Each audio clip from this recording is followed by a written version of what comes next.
Good evening and welcome back to my channel once again. Today I am going to deal with a very interesting lesson, and the name of the lesson is Footprints Without Feet. It's a lesson in class 10 standard in the supplementary reader. This is chapter number 5. This chapter is written by H.G. Wells. Actually, this is a part of a novel, a famous novel of H.G. Wells, The Invisible Man. So few incidents have been picked from that novel, and now this is there in the form of a short story. As you can see, Footprints Without Feet, the title itself, the chapter is about a person who is invisible. Now, the invisible person was Griffin. A slight introduction before we actually start the chapter. Griffin was a brilliant scientist. Indeed, he was brilliant because he made a brilliant discovery for the world. Now, Griffin, he somehow started believing that human body could become invisible. So he kept on conducting experiments after experiments, and it took about 10 years, and then he came out with his discovery. He discovered certain rare drugs, swallowing which a person would become invisible after removing all his clothes. But this invisibility was with a condition. The person would become invisible, the person would not become a spirit. So the condition was, after removing all his clothes, after swallowing the drugs, his body would become transparent like a sheet of glass, but it would remain solid like a sheet of glass. So you can say that the person would remain a perfect human body, will have a perfect human body, but the only thing is that he wouldn't be visible to others. Now try to understand this thing, this invisibility with a special kind of invisibility, that suppose if the invisible person is locked inside a room, he shall remain in the room unless the door is opened. He can't move in the crowds because he would keep on striking one another while he's trying to move in a crowd. So this invisibility was there, but it was with lots and lots of restrictions. But somehow Griffin discovered it. Now Griffin was a brilliant scientist, undoubtedly, but he was not a true scientist. He was rather a selfish person, because the discovery which he made could have been helpful like anything to the world. Because almost all the scientists of the world, whichever discovery they made it general for the public. And this is how we have come to the modern world, with the contributions of hundreds and hundreds of scientists who discovered new things. But this scientist, Griffin, he was rather, a selfish person, and he started misusing his discovery. That brought him to the path of lawlessness. So we will talk about him, that he was rather a lawless person. So we'll talk about his lack of respecting law and all. But before that, he was a selfish person, and he decided to conduct the experiment on himself. So what he did, he just swallowed those rare drugs, removed all his clothes, and he became invisible. As I told you earlier, Griffin, he was a lawless person. A lawless person is the one who doesn't respect the law of the land. or in a layman's words, is a criminal-minded person. There are many instances of his lawlessness in the story. Starts with his landlord. Actually, his landlord disliked him and he wanted to eject him from the house. Griffin, a short-tempered man, he got angry, and what he did, he set the house of his landlord on fire. After setting the house on fire, now he wanted to run away from there. So in order to run away or in order to escape from there, he removed all his clothes and he became invisible. So while he was running away from there, unintentionally, his feet fell into mud. Now his feet were mud stained. And the footprints which he was leaving, they were muddy footprints. So what he did, he just sat on the steps of a house, on the stairs of a house, and he was coming down the stairs. Just then, two boys looked at footprints, muddy footprints, coming down the steps of a house. They wondered what a barefooted man was doing in the streets of London, or especially on the steps of a house. But they were more surprised when fresh footprints started appearing, and to their great surprise, they were coming absolutely from nowhere. So they were footprints without feet. Obviously, those footprints without feet, those footprints started running in the street. The two boys gave him a chase. Griffin started running, and after some time, the mud got dried and then the footprints stopped appearing on the roads. Now Griffin, he had chosen a bad time of the year for his invisibility. It was midwinter and he was walking on the roads or in the streets without clothes. So it was almost end of December and it was very cold there. So during the daytime he could have survived. He survived. But by the time it was evening, he needed shelter, because if he didn't get a shelter, he was sure to die out of cold. Now he decided to take shelter in a big London store.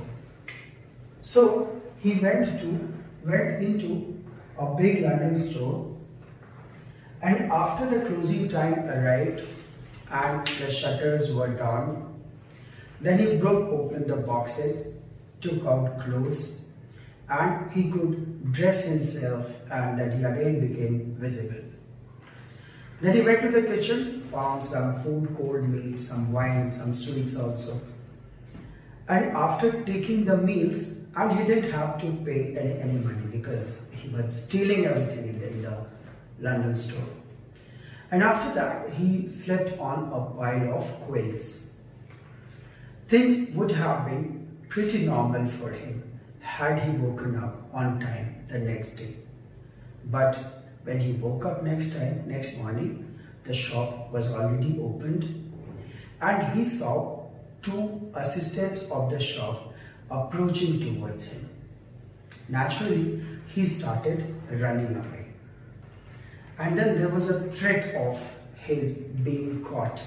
So in order to escape once again from the big London store, he took off all his clothes and again he became invisible. So he had to remove his clothes to escape from there.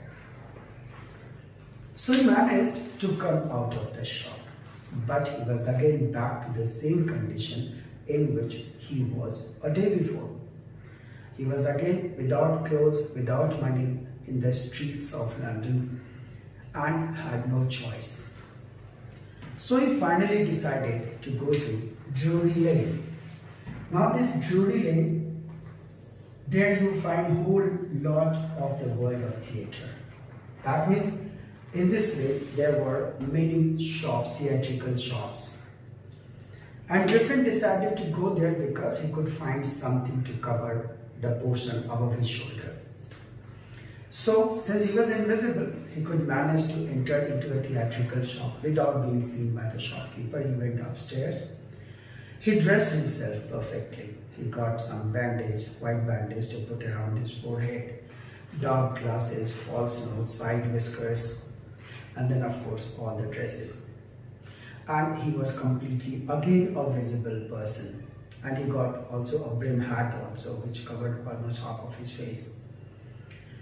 So after covering himself with the clothes, he started coming downstairs, and since he again had a threat of being caught by the shopkeeper, so he attacked on the shopkeeper carelessly from behind, and then he robbed him from all his money. So he took all the money that was in the drawer and he left from there. Now after coming out of the theatrical shop, Griffin wanted to get away from crowded London. Actually, his problem was he had found the formula of invisibility. He had become invisible. But with invisibility, he had come across with so many problems and troubles. So he wanted to get back the formula of visibility. So for discovering the formula of invisibility, he took about 10 years. So he needed time to get back the formula of visibility once again, so that he could become invisible and again visible at per his own convenience. So he wanted to get away from crowded London, and he went to a village, a rural area, and he reached village of Iping.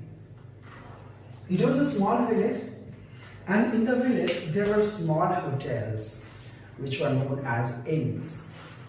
So he went to a small inn, and this inn belonged to Mrs. Hall. He booked 2 rooms for himself in the inn, and he started living there. Now he had gone to village of Iping in the off season. It was winter. All the inns in the village were absolutely vacant. There were no customers. So coming of a stranger in an off season, and secondly, he had unusual kind of appearance. Just look at a man covering himself completely. So again, he had put on the trousers and coat and hand gloves. Then he had covered himself with a muffler. So this portion was completely covered. Then he had put a hat which covered almost half of his face. Then he had dark blue glasses, then side whiskers. Not even an inch of his body was exposed, was visible. But he was there. So coming of a stranger in an off season, number 1, number 2, and with such an uncommon or unusual appearance, set all tongues wagging. That means almost everyone in the village was talking about this stranger. Now Mrs. Hall, she was a greedy kind of person, and she was feeling herself to be lucky enough to have a customer in her inn in an off season. So she wanted to become friendly with him. She thought probably that he should feel at home, because she was also afraid that this man might shift to other inn if he feels uncomfortable here. And the most important fact was that the man had paid in advance. So she wanted to be friendly with him, but Griffin, he had no interest in talking to her. He clearly set his terms and conditions. He clearly thought about his terms and conditions, and he told Mrs. Hall that the purpose of his coming to village of Iping was desire of solitude. Solitude is loneliness. He further told her that he didn't want to be disturbed in his work. And besides, he had met with an accident because he had covered his forehead with white bandages. Mrs. Hall, she was almost ready to just, forgive him for everything. She just believed that he's an eccentric scientist. And she was ready to compromise with his bad temper, short temperament, and unusual habits and behavior, so long as the money was coming. So she was greedy enough and she was comfortable with a stranger who was so strange in his habits, behavior, and temperament. So Griffin, he continued with his experiment. But the money which he had stolen or which he had robbed from the shop, theatrical shop, that money didn't last too long. So one day, Griffin admitted that he had no more cash with him. He told Mrs. Hall that he was expecting a check. And after a day or two, a strange experience or strange incident took place in the house of a clergyman in the village. Clergyman is the priest of the village. Now one morning, it was quite early, about 4 o'clock of the morning, the clergyman and his wife, they heard some noises coming from the study, the parlor, the room downstairs. So they crept downstairs, and they were standing right in front of the study, and they heard the noises of the chink of the money being taken from the drawer, from the desk.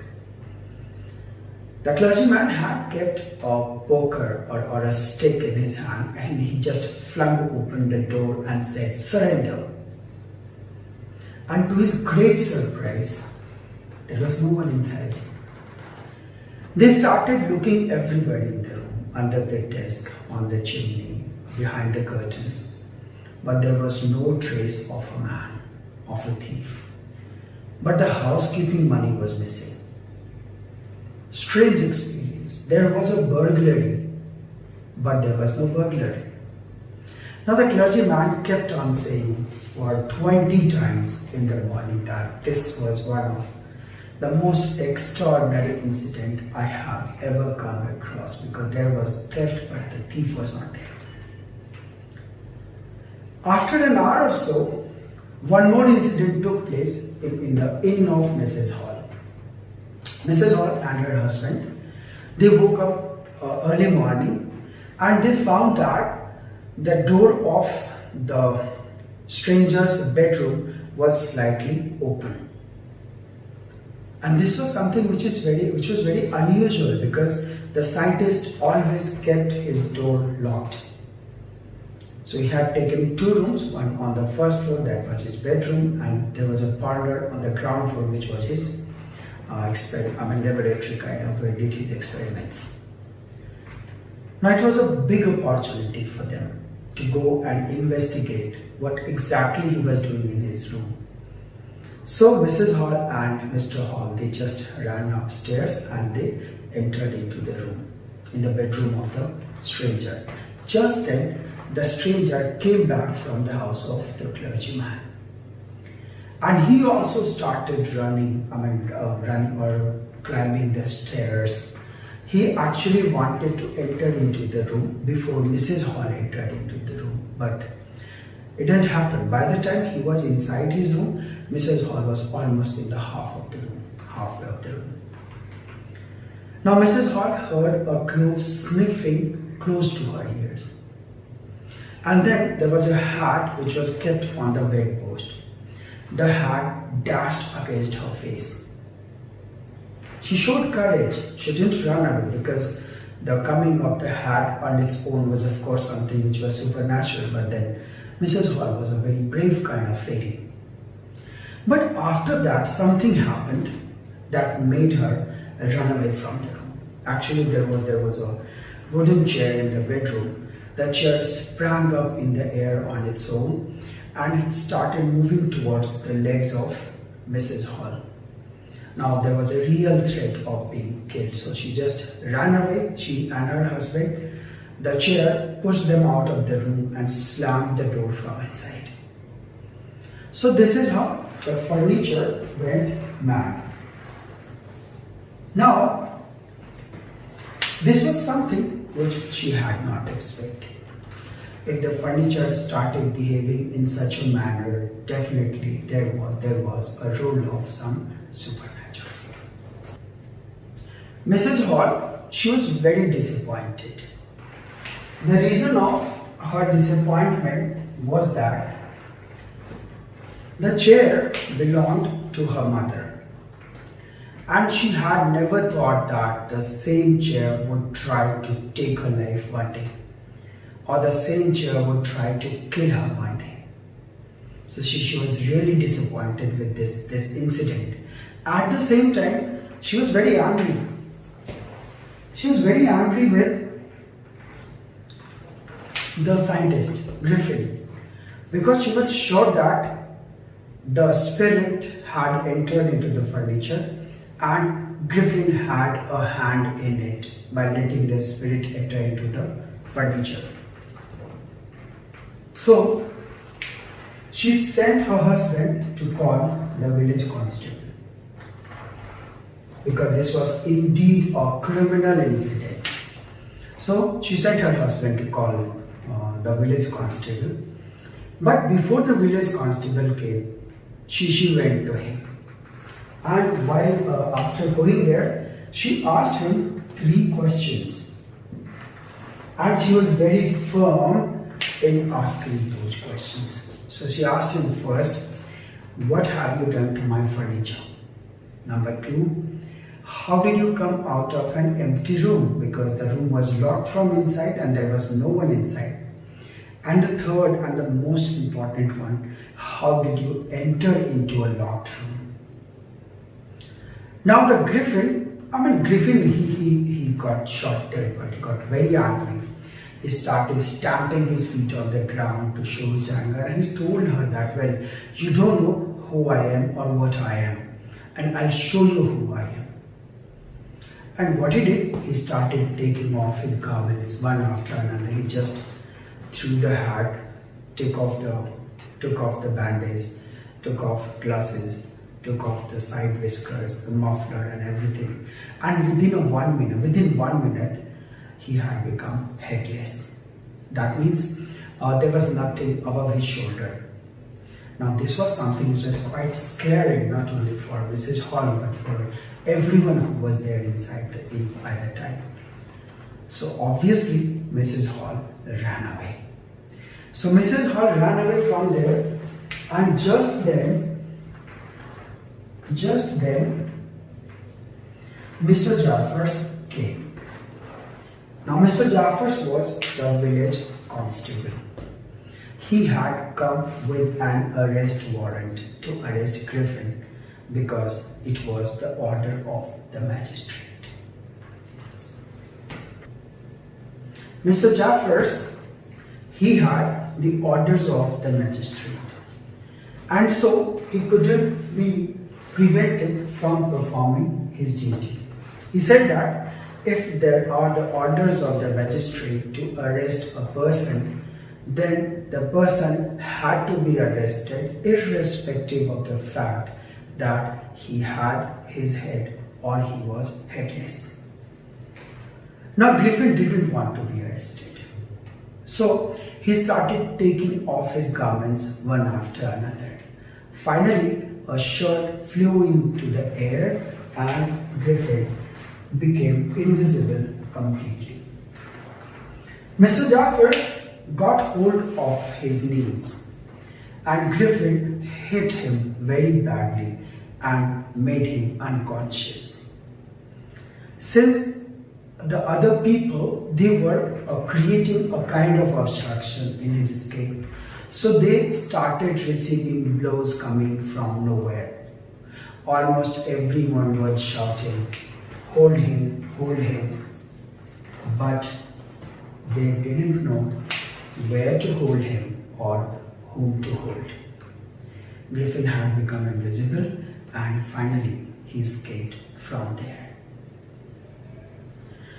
So thank you guys for watching this video. I just uploaded the first chapter of class 10th on a special request of a student who requested for many times to upload a video on footprints without feet. So I'll be uploading more videos on lessons. I'll be uploading more videos on grammar lessons, and of course I have uploaded a couple of videos on my motivational podcast kind of. So please do watch and do comment, like and share, and please don't forget to subscribe my channel. Thank you so much.